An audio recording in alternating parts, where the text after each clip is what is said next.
Allora? Il PDL scende in campo con un altro big in queste ultime ore di campagna elettorale. Maurizio Lupi, vicepresidente della Camera dei Deputati, ieri sera ha fatto tappa ad Agrigento per sostenere il partito e per rafforzare la candidatura a sindaco di Totò Pennica, proposto da Epolis e appoggiato anche da Grande Sud e Cantiere Popolare. Il Popolo della Libertà ritorna a pescare innanzitutto dal luogo dove nasce la Forza Italia prima e poi il Popolo della Libertà, che è la società civile. Agrigento è anche la città di Alfano. Ecco, questa competizione potrà avere un significato particolare.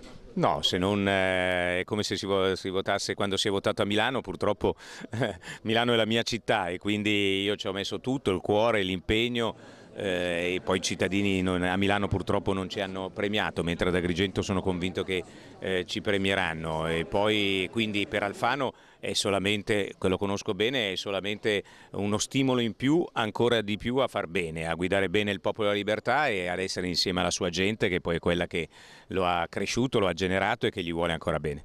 A fare gli onori di casa i parlamentari agrigentini del PDL e in una fase in cui la chiave della svolta sembra chiamarsi Unione Europea, un ruolo significativo e pronto a recitarlo l'europarlamentare Salvatore Iacolino. Candidato come Pennica che guarda in prospettiva ad una squadra concreta di persone, ciascuno nel proprio livello di competenza, che gli dà una mano d'aiuto. È quello che noi faremo con Pennica quando diventerà sindaco.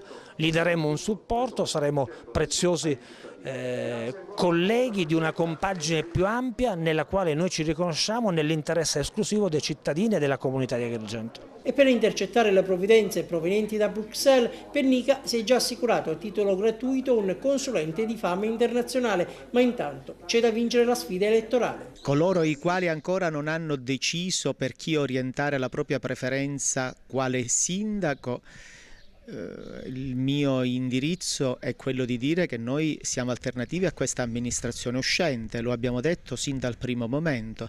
La candidatura mia nasce perché non siamo rimasti soddisfatti dell'amministrazione Zambuto e perché non abbiamo visto né scale mobili, né piste ciclabili, né strade di velluto, ma semplicemente una situazione disastrosa. Quest'oggi ci sarà un comizio a Porta di Ponte, lì parleremo col cuore e con l'entusiasmo e incontreremo i tantissimi amici che in questo momento sono vicini al candidato sindaco e al candidato sindaco Pennica, e quindi sarà una manifestazione di piazza, un modo per incontrarci.